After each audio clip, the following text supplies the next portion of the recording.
V marsikaterem kraju so v teh dneh potekale delavnice izdelave adventnih venčkov, tudi na Trebevnem. Najprej treba narediti krog. To najbolj, da naredimo iz bek, nekaj moramo zviti skupaj. Ne? Potem treba malo, ali smo rekli, vejice, karkoli je. To se vse nabere v naravi. Pa se to ovije, potem se začne pa gor pa dajeti pa svečke, pa okraske, kaj tazga, nekar je. Delavnica je potekala v organizaciji Zveze kulturnih društev Trebnje in tamkajšnje izpostave Javnega sklada za kulturne dejavnosti v sodelovanju z Društvom upokojencev Mokronog Trebevno.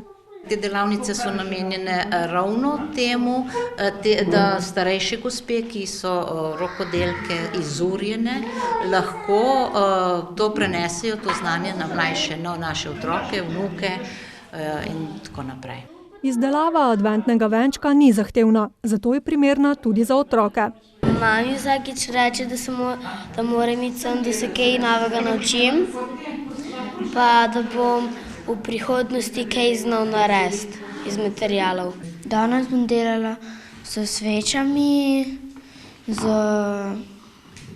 koreninami, od smreke vejice, pa še z drugimi materialimi. Delavnica izdelave adventnih venčkov je bila sicer prva v sklopu delavnic na Trebevnem.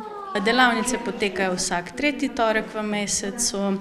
Zaželeno je, da pridejo vsi, kateri se jih želijo ustvarjati. Potekajo pa od novembra do februarja. Tudi naslednja delavnica bo praznično obarvana. Izdelovali bodo namreč darilne škatlice.